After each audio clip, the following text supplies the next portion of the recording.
Welcome to the Heartland Huddle podcast, Chiefs, Lions, and NFL Talk. I'm Eric, your host here today, talking to you today about 53-man rosters and the cut down that I can only imagine the angst and the anxiousness of the 53 players that are going to get chosen, and obviously the ones that aren't when it comes to the final roster cut downs. Of course, I want to start with the Kansas City Chiefs, but first I want to say real quick, if you've been following us since the beginning, salute to you guys. You're a huddler. You're a part of this podcast and movement. If you're new to the podcast or this is your first time tuning in, make sure you like and subscribe. Tune in every Wednesday during the season to catch new episodes and new content. And, of course, we'll be responding to all the spicy things that go on through an NFL season. So enough of that. Let's kind of jump into it. 53-man rosters, like I had mentioned. I want to start with the Kansas City Chiefs here. This is Chiefs, Lions, and NFL talk, so we'll get to both teams. But I wanted to start with the Chiefs here first with that new 53-man roster and the depth chart and really start out on the defensive side of the ball. One of the things that really stood out to me, first and foremost, was cutting of the veteran Mike Edwards on the back end, the veteran safety who had been with us for a year, had went back to the Tampa Bay Buccaneers, and then had come back to the Kansas City Chiefs trying to make the roster. Mike Edwards played a hell of a part, won a Super Bowl with the Kansas City Chiefs, was an integral part, to what we could do on the back end, mainly for his leadership, mainly for his communication, and, of course, making sure all of the young guys, taking them under his wing and being a mentor. And so, clearly, this was a signal by Brett Veach to really, a youth movement on the back end at the safety spot. Looking at the notes here, we're rolling with Brian Cook, of course, Jaden Hicks and Shamari Connor. Brian Cook being one of those safeties that was drafted in that 2022 draft after the trade of Tyreek Hill. He's one of those late-round picks that we were able to kind of hit on. I really, really like Brian Cook and what he's done. He's contributed his first few years in the leagues. Jaden Hicks, the hard-hitting safety, he comes to us. This is his second year in the league. I think he's going to be an absolute stud on that back end, backing up Brian Cook, playing alongside of him. It's going to be his second year in the Steve Spagnuolo defensive scheme, so you have to expect a second-year leap from him. So I'm extremely excited about that. And then, of course, Shamari Connor at the safety spot as well, providing you depth. Has had some struggles in the past, but he provides you a lot of depth, a very capable safety to come in if there's any injuries. And like I said, I think it just signals a youth movement. We understand we have Patrick Mahomes at quarterback, an aging Travis Kelce, and a big-ticket dollar item on our defensive line in Chris Jones, the future Hall of Famer. So we understand you've got to keep cheap, young, controllable talent all around those guys to make this dynasty what it is and continue to evolve and make sure that you're providing Patrick Mahomes with a great defense as we move forward here. I also think Brett Veach has a lot of trust in Dave Merritt and Steve Spagnuolo to really develop these guys. We've seen a lot of times in the past drafts, we've taken 5 to 7 cornerbacks and defensive backs over the past 3 or 4 drafts.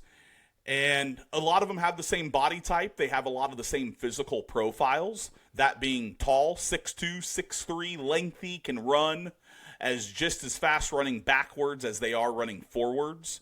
And a lot of the prospects, like a Noel Williams that we got out of Cal this year, a lot of these defensive back prospects are raw. However, I think Dave Merritt's the best to do it in the business. And coaching these guys up, getting them to understand the scheme, and then using those raw physical talents to really benefit the Chiefs. We saw it with L'Jarius Sneed. He was a 3rd or a 4th round pick. Gets a big deal with Tennessee. We've seen it with Joshua Williams. Jalen Watson, his name was escaping me. All of these guys, same athletic fit and profile, tall, lengthy, and Veach has a lot of trust to be able for Dave Merritt and Steve Spagnuolo to really coach those guys up. Item number 2, one thing that really jumped out to me was keeping 7 to 8 wide receivers. Really an emphasis on special teams is what I got out of it. Just in terms of Remigio and guys like that can really help out. Jalen Royals, the rookie we got this year, I think he's going to be a stud. I think he's going to be a guy that can come in and contribute. And then, of course, providing depth. We know that Hollywood Brown was hurt last year in the preseason and for most of the year. And then, of course, you've got Xavier Worthy, and then now, of course, the suspension of Rashee Rice for the first 6 games. He'll come back and be our number 1. But until then, I think Brett Veach thought to himself, well, hey, let's sign 7 or 8 guys. Let's have some depth for special teams. Let's have some depth behind our top 3 wide receivers that, if one of these guys does get hurt or goes on injury reserve or has to miss any amount of time, that, of course, we do have some good depth on that back end in that wide receiver room to provide Patrick Mahomes. I think we all know Kelsey's aging, has lost a step and a half. Noah Gray able to come in. More on the tight ends in just a second. But really just being able to throw guys at the problem, and hopefully one of them hits, a late round wide receiver. But then in the meantime, you've got high upside on the special team side. And if a couple of these guys hit, the Remigios, the Jalen Royals, the things like that, this could end up going from a weakness to one of the best wide receiver rooms in the NFL in its entirety, between Hollywood Brown, between Rashee Rice, between Xavier Worthy, and some of these guys. So I'm extremely excited about it. Like I said, I'm a 3-phase guy: offense, defense, and special teams. I'm a firm believer that special teams can win and lose you ball games, particularly close ball games. And the more high upside talent you have on that side of the ball, I really do think can benefit you down the line. So it'll be good to have that many wide receivers. Going back to the defensive side of the ball, one of the things that jumped out to me on the 53-man roster was the defensive line. Clearly, Chris Jones, the future Hall of Famer. But we bring back a Derek Nandi. I love Derek Nandi. He's performed well in a Chiefs uniform over the last few years. He's a guy who's been in our system, won Super Bowls, had a hiatus year this past year with a different team, and then comes back. We trade for him. And I like the depth play there. I like keeping an experienced guy around Chris Jones to be able to draw some of that attention. We know Omar Norman-Lott, our second-round pick out of Tennessee, has been a bit banged up in the preseason and in training camp. And so I think Derek Nandi provides you a veteran presence that can really provide a lot of depth, that can provide a lot of deep leadership, and a guy who can really take Omar Norman-Lott under his wing, show him the ropes, and be a nice rotational piece. I'm a firm believer of the trenches. I think everything starts up front. I think it starts with stopping the run, and then from there, of course, collapsing that pocket and making life difficult for opposing quarterbacks. Now, what's interesting about it is not only do we get Derek Nandi, but we also signed Jerry Tillery. Jerry Tillery. Jerry Tillery, of course, he's a bit of a gamble. Second string sort of guy that's been a little bit injury prone, but I think he has a lot of high upside. And I think that's what Brett Veach is going here for, much like the wide receiver room. At the end of the day, we saw what happened to Detroit last year with all of the injuries amongst the defensive line and as the defense as a whole.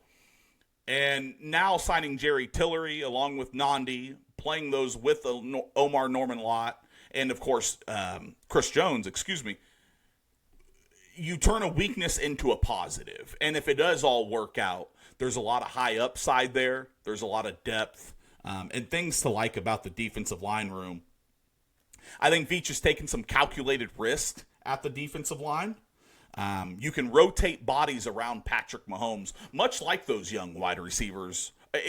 Rotate defensive bodies around Chris Jones, You can rotate a lot of wide receivers around Patrick Mahomes, running backs, tight ends, what have you. When you have a guy that anchors your defense or who is the leader of one side of the ball, keeping young, cheap, controllable talent around that person, around that future Hall of Famer, just makes your team a lot better, makes it a lot nicer, faster, stronger, more depth. And when you're in those games against the Philadelphias, against the Buffaloes, against the Baltimores of the world, that depth, experience, and not having a lot of drop off at some of those key positions and position groups can really make the difference between, not only just getting to an AFC title game, but getting back to a Super Bowl as well. So, lastly on the list here, I said we were going to talk more about the tight end room. Interestingly enough, of course, we keep 3 tight ends. I really thought the veteran Robert Tonyan was going to have, a real shot to make this Kansas City team. He only had 8 catches for 90 yards and a touchdown in 3 preseason games. He led our entire receiving corps with those numbers. But then again, I looked at it, and Jared Wiley, the 6'6", 280-pound tight end out of TCU we drafted last year, albeit he was hurt. He got hurt in training camp, or first or second game of last season, tore his meniscus, I believe. He comes back healthy. He comes back working. And if you're going to have to shed a guy, clearly Kelsey's the incumbent. Noah Gray, we re-signed to a 2-year deal, who I really think Noah Gray is not going to be a star of the offense, but I think in certain spots Noah Gray can be a focal point with having worked with Travis Kelce for a number of years now. So we re-signed Noah Gray. And then, of course, you've got Jared Wiley, the younger, albeit less experienced, but you're always going to go with youth and cheapness versus the veteran Robert Tonyan. But I like Tonyan. I thought he had a real shot to make the squad. He had a heck of a preseason. But I think this just signals the shift, obviously. As I mentioned, Noah Gray being able to be a focal point in a very potent Kansas City Chiefs offense. Travis Kelce, of course, having lost a step and a half. Engaged to the wonderful Taylor Swift. And obviously, very well could be his last year here in Kansas City, as he has greener pastures after football. So I think this just signals to what Veach is wanting to do, have a succession plan in place for post-Kelce, the post-Kelce era, I should say. And I think this signals to that. But yeah, I think Noah Gray and Jared Wiley, what do they say at the tight end spot? If you can block, you're probably going to get some snaps. And with Jared Wiley's big body, I think he'll be able to do that. Noah Gray's obviously been proven to be a proven commodity. And then Kelce, of course, the first ballot Hall of Famer. So all around, I like what we did on the defensive side of the ball. I don't think we subtracted. We added 2. And then on top of that, of course, I like what we did, on the offensive side as well with our wide receiver core, now having those guys healthy and having the depth behind Rashee Rice. And then, of course, too, I like what we did with the tight end room. Isaiah Pacheco comes back healthy, along with Kareem Hunt, and then the rookie, Brashawn, out of SMU, he makes it as a pass-catching back in a raw rotational piece that could supplement either Pacheco or Kareem Hunt. So overall, I like the 53-man roster. I tell you what, drafting 31st or 32nd every year, making it to 3 consecutive Super Bowls, and being in the midst of one of the greatest dynasties in North American sports history, Brett Veach does it again, doesn't he? He finds ways to take weaknesses and turn them into strengths every offseason. Whether it be addition by subtraction, trading Tyreek Hill 3 years ago in exchange for a bevy of draft picks, who he then turns into one of the all-time greatest NFL draft classes, George Karlaftis, Trent McDuffie, Leo Chenal, Jalen Watson, all guys who have signed second contracts, contributed to multiple Super Bowl titles and runs. And so I think Brett Veach, he has really done it again. And then, of course, we all know Josh Simmons, the first-round pick out of Ohio State, our left tackle, looked really good. I'm excited. If you give Mahomes even a half second longer, a clean pocket, I think we're in really good shape. So, once again, guys, if it's your first time here with us on the Heartland Huddle, of course, like and subscribe. Really engage in the comments. You can catch us every Wednesday on both our YouTube channel here at Heartland NFL Talk, and of course our Spotify channel at Heartland Huddle there on Spotify. So extremely excited about that. We'll be consistent. We'll have content every week and some fun things as we sort of get into life here on YouTube as we go forward with the season. But This podcast is called Heartland Huddle, Chiefs, Lions, and NFL Talk. So it's time to take a look at the other half, my better half, Xavier. He's not with us this evening. However, I would be remiss if I didn't talk a little Detroit Lions football, as they've got a good shot to do some damage. You want to talk about addition by subtraction? Well, you subtract some of the injuries, you get your guys back, and heck, it is much like Christmas Day. It's like a whole free agency period for Brad Holmes this offseason, just getting some of his defensive guys back. The first thing that really stood out to me about the Lions, and it's no surprise, I guess it really shouldn't have stood out, but it's no surprise, Hendon Hooker, gone. Had to be, didn't he? You've been in the system 3 years. You're a quarterback out of Tennessee, had a prolific 1 or 2 years in college. You come to Detroit, you know you're going to sit behind Jared Goff. Your first year, you're injured with an ACL or Achilles. I believe it was an ACL. So you sit the first year. You have all year to learn the system. Preseason week, year 2, you come in and you don't perform well. Now, I cut you a little bit of grace and slack last offseason, as I know, you hadn't played ball in, a year and a half. However, what else are you doing, man? And, then you move into this preseason, and he looked much of the same. Comes out, turns the ball over. Comes out making poor decisions, running like it's Game 7 of the World Series. I know, wrong sport. Don't crucify me here.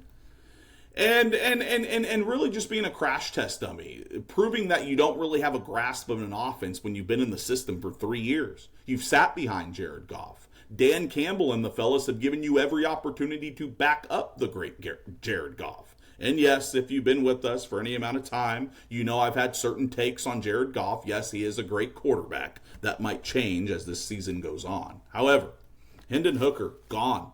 And we saw it coming. That was one of the first moves they made that was reported that come out. Detroit cutting Hendon Hooker. Kyle Allen obviously set to back up Jared Goff.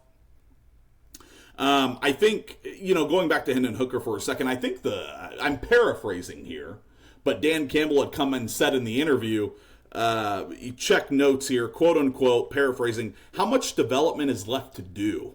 I think he'd do better with a change of scenery. And so Hendon Hooker out as the backup. Kyle Allen didn't have the greatest preseason in the world, improved drastically from game 1 to game 2 here in the preseason, threw a couple picks, looked awful in game 1. However, came on strong week 2 and 3 of the preseason. Kyle Allen, is he going to win you a game? No. But is he going to lose you a game? No. And if you're a Detroit Lions, who on paper probably have the best offensive weapons at their disposal, on paper, arguable, but they're up there, top 3, between Amon-Ra, Jamison Williams, David Montgomery, Jahmyr Gibbs, Sam Laporta, and now, of course, you get Isaac Teslaw. More on him in a second, the rookie out of Arkansas, the big 6'3" wide receiver threat. If Kyle Allen can come in, provide some decent quarterback play and get it to the playmakers, if Goff had to miss any amount of time, I'm comfortable that Kyle Allen could sort of play point guard in that offensive system with all of those weapons. The Lions kept 6 wide receivers, pretty typical. Amon-Ra St. Brown, of course, that's your alpha guy. Jamison Williams, who's set to have a breakout year number 4. Jamison Williams with some off-the-field issues, with some injuries to start his career, but has really come on strong the past year. 1,005 yards last year. I love Jamison Williams. He's on my fantasy squad for a reason. And John Morton, the new offensive coordinator, has come out and said, hey, we're going to throw it deep. We're not going to be shy about it. We've got this uber athletic guy in Jamison Williams, and I like him to have a monster year. You also, of course, Tim Patrick cut. Big surprise here over the last couple of days. Tim Patrick, the veteran 3rd wide receiver, 3rd option, cut. And that leads me right into Isaac Teslaw, the big 6'3", 220-pound wide receiver rookie out of Arkansas. What a preseason he had, huh? Led all Detroit wide receivers with the 1st and 2nd stringers. in terms of all receiving, receptions, yards, touchdowns, things of that nature.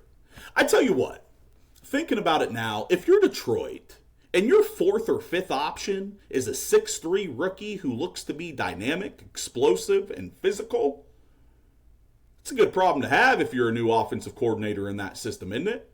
John Morton's got a bevy of solutions and weapons to give Jared Goff to get going. Not to mention a guy in Jahmyr Gibbs who's going to split out in the slot half the time. You're going to see a lot of Jahmyr Gibbs and David Montgomery on the field together. Then with Tay-Slaw, then with Amon-Ra work in the middle of the field, and of course Jamison Williams on the outside. That's not to mention guys like a Khalif Raymond. A Khalif Raymond who's been there for a few years, who's a veteran, a guy who can provide special team support. But we've seen him make some big catches in some big spots as well. So once again, Detroit loaded at the skill positions. And I'm excited to see this wide receiver core. And also Dominic Lovett. I'd be remiss if I didn't give him some love. Dominic Lovett, comes in. I thought Weeks was going to make the team, but instead it was Dominic Lovett. Clearly Brad Holmes and Dan Campbell saw something in him, and he played well. And like I said, I think he provides a lot of special team support. The defense for Detroit. Bummer last year. 13 different high-profile injuries on the defensive side of the ball last year.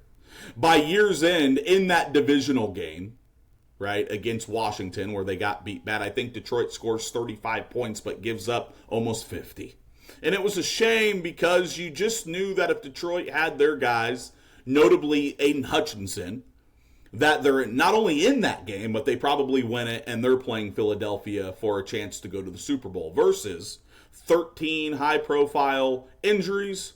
They're pulling guys off the street and from local pubs to come in and guard against guys like Terry McLaurin, Jaden Daniels, and, guys like that. So, I'm glad Detroit, talk about addition, talk about basically another free agency period. They're just getting guys healthy. Led by that man, Aiden Hutchinson. I'm excited for him. I think he's going to have a monster year. He's my early pick for Defensive Player of the Year this year. It's a contract year. It's a prove-it year. Would have been last year, but he gets hurt, of course. But I think Aiden Hutchinson's due for a big year. They get the rookie out of Ohio State, Tyleik Williams, the nose tackle and defensive tackle. I'm excited about this pick, man. I think he's a lot like Omar Norman Lott, a guy that can really provide a lot of solid depth and rotation when it comes to that defensive line. Look, when you've got a guy like Aiden Hutchinson, when you've got a guy like Hutch, all you need is solid defensive tackle play. You don't have to be Chris Jones. You don't have to be Aaron Donald. We don't need that. We need you to take the occasional double team. We need you to fill your gap. And we need you to provide solid run support and push that pocket just a little bit. That way all the attention's not on the outside against Hutch. And I think Tyleik Williams coming under the wing of DJ Reader, the veteran who is healthy this offseason, poised to have a good year, and has already said he's mentoring the young rookie. Gosh, if Detroit Lions even get decent, average to mediocre to above average defensive line play, watch out. I think this is a unit that could not only go from the bottom of the NFC and NFL in play, but could be one of their strengths, if not the strength of their team, if everybody remains healthy, right? So I'm excited for that defensive line. I think quietly overall, this is a Detroit Lions defensive unit that can end up being a top 12, top 10 type of unit for Kelvin Shepard, the new defensive coordinator. And if that's the case, watch out, because of course Detroit with that offense, as I had just sort of talked about, that's going to be tough to beat, even for a Philly, even for a Washington, even for a Los Angeles Rams team that's looking to do some damage this year too. You go DJ Reader, Tyleik Williams, Roy Lopez, Pat O'Connor, Mekhi Wingo, and Chris Smith. So a lot more depth. They still have, of course, Hutch and Davenport on the outside. Beyond that, on the outside, it gets a little thin. But Davenport, once again, another one of those guys. If he can stay healthy, I'm excited to see what all four of those guys can do. And then they're backed, of course, by O'Connor and Smith. Last but not least, of course, Detroit, over the past couple of weeks and days, started the depth chart out with only 50 players. And interesting, because I think the top three executives in football right now, or GMs, would be Brett Veach, Howie Roseman for Philadelphia, and Brad Holmes for the Detroit Lions. Just seeing what he's done over the last 4 or 5 years in the drafts and what he's done with this team. So, interestingly enough, Detroit starts out with the 50 players. Malcolm Rodrigo starts the year out on the PUP list, physically unable to perform. Aleem McNeil and Ezekiel Turner, are on the IR.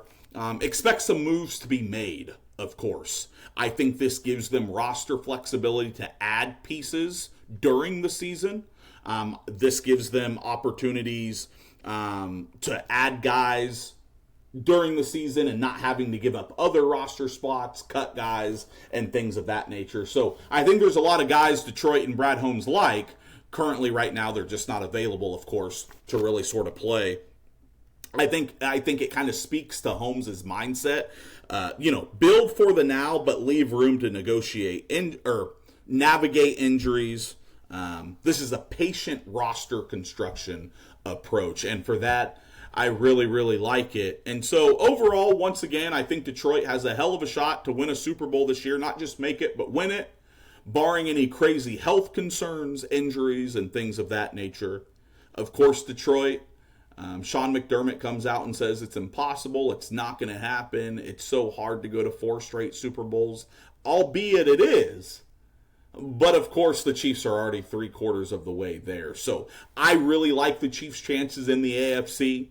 Xavier and I will be talking about it all year long, different takes, different angles, and why the Chiefs can make it, albeit in a stacked division with with Joe Burrow and the Cincinnati Bengals and the offensive firepower they have, with a very uber-talented Baltimore Ravens team, and, of course, the always threatening but oh-so coming up short Josh Allen's and the Buffalo Bills. So stick with us all year round. That was the 53-man rosters. I appreciate you guys tuning in. Make sure to like and subscribe to our YouTube channel. Catch us during the season every Wednesday on both YouTube and Spotify. I'm Eric. I'm one of the hosts of the Heartland Huddle podcast. I appreciate you tuning in with me. Check out all of our links in our bios. Check out our merchandise, of course, in the description and in the bio of this video. And with that, we look forward to the football season. We're out.